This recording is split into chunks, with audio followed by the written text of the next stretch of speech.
Hi friends, welcome back to Divith Kannada YouTube channel. ಇವತ್ತಿನ ವಿಡಿಯೋದಲ್ಲಿ ನಾವು ಮಾತಾಡ್ತಿರೋ ಟಾಪಿಕ್ ಭಾರತೀಯ ಸಂಸ್ಕೃತಿಯಲ್ಲಿ ಪ್ರಮುಖ ಹಬ್ಬಗಳಲ್ಲಿ ಒಂದಾಗಿರುವಂತದ್ದು ಈ ಮಕರ ಸಂಕ್ರಾಂತಿ ಹಬ್ಬ.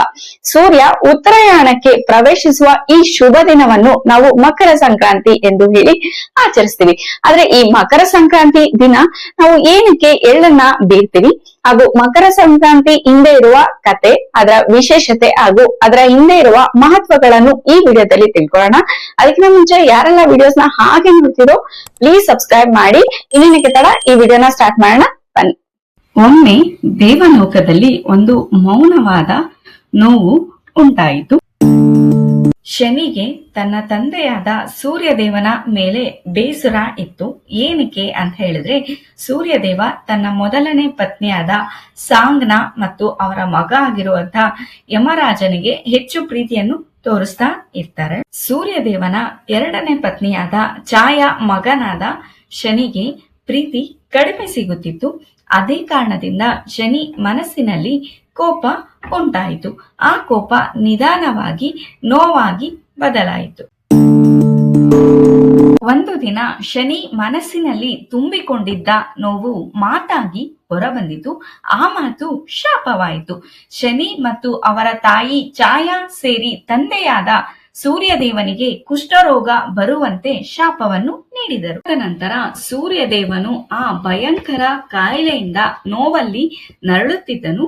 ಅದನ್ನು ಕಂಡ ಯಮರಾಜನ ಮನಸ್ಸು ಕರಗಿತು.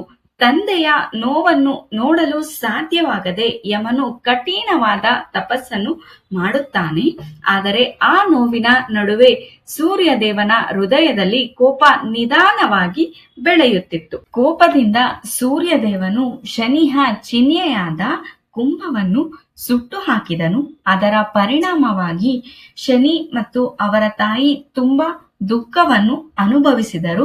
ಅವರ ಮನೆ ಸಂಪತ್ತು ಎಲ್ಲವೂ ಬೆಂಕಿಗೆ ಆಹುತಿಯಾದವು. ಇದನ್ನು ಕಂಡ ಯಮರಾಜನು ತುಂಬಾ ದುಃಖಪಟ್ಟನು.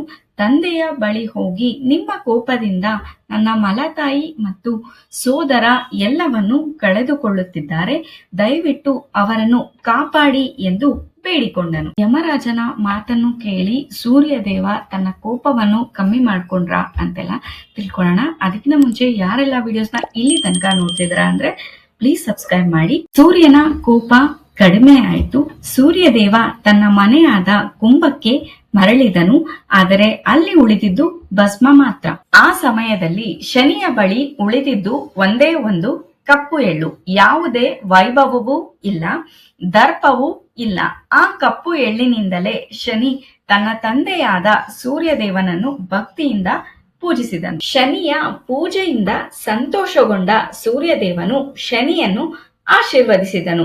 ನೀನು ಮಕರ ರಾಶಿಗೆ ಪ್ರವೇಶಿಸುವಾಗ ನಿನ್ನ ದೃಷ್ಟಿ ಯಾರ ಮೇಲೆ ಬೀಳುತ್ತೋ ಅವರ ಬದುಕಿನಲ್ಲಿ ಶುಭ ಮತ್ತು ಐಶ್ವರ್ಯ ಹೆಚ್ಚಾಗಲಿ ಎಂದು ಆಶೀರ್ವದಿಸಿದನು. ಅಂದಿನಿಂದಲೇ ಶನಿ ಮಹಾರಾಜನಿಗೆ ಎಳ್ಳು ಅತ್ಯಂತ ಪ್ರಿಯವಾದ ವಸ್ತುವಾಯಿತು. ಈ ಕಾರಣಕ್ಕಾಗಿ ಸೂರ್ಯದೇವ ಮತ್ತು ಶನಿ ಮಹಾರಾಜರ ಆರಾಧನೆ ಎಳ್ಳಿನೊಂದಿಗೆ ಮಕರ ಸಂಕ್ರಾಂತಿಯಿಂದ ಪ್ರಾರಂಭವಾಯಿತು. ಅದಕ್ಕಾಗಿ ಮಕರ ಸಂಕ್ರಾಂತಿಯನ್ನು ಎಳ್ಳು ಸಂಕ್ರಾಂತಿ ಎಂದು ಕರೆಯಲಾಗುತ್ತೆ. ಇನ್ನೊಂದು ದಂತಕಥೆಯ ಪ್ರಕಾರ ಮಕರ ಸಂಕ್ರಾಂತಿಯ ದಿನ ಭಕ್ತನಾದ ಭಗೀರಥನ ತಪಸ್ಸಿನಿಂದ ಗಂಗಾ ನದಿ ಭೂಮಿಗೆ ಇಳಿದಳು ಎಂದು ನಂಬಲಾಗತ್ತೆ.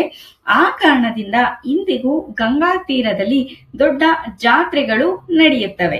ಮತ್ತೊಂದು ವಿಶೇಷತೆ ಏನು ಅಂತ ಹೇಳಿದ್ರೆ, ಭೀಷ್ಮ ಪಿತಾಮಹರು ಮಹಾಭಾರತದ ಯುದ್ಧದಲ್ಲಿ ಬಾಣಗಳ ಹಾಸಿಗೆ ಮೇಲೆ ಮಲಗಿದ್ದರು. ಅವರು ಉತ್ತರಾಯಣ ಬರುವವರೆಗೂ ಕಾದು ಮಕರ ಸಂಕ್ರಾಂತಿಯ ದಿನವೇ ದೇಹವನ್ನು ತ್ಯಜಿಸಿದರು ಅಂತ ಹೇಳಲಾಗುತ್ತೆ.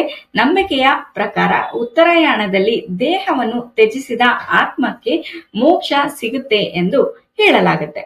ಮಕರ ಸಂಕ್ರಾಂತಿಯ ಇನ್ನೊಂದು ವಿಶೇಷತೆ ಏನು ಅಂತ ಹೇಳಿದ್ರೆ, ಮಕರ ಸಂಕ್ರಾಂತಿಯ ದಿನ ಸೂರ್ಯನು ಉತ್ತರಾಯಣಕ್ಕೆ ಪ್ರವೇಶಿಸುತ್ತಾನೆ. ಅಂದ್ರೆ ಸೂರ್ಯ ಉತ್ತರ ದಿಕ್ಕಿನ ಕಡೆಗೆ ಸಾಗಲು ಆರಂಭಿಸುತ್ತಾನೆ.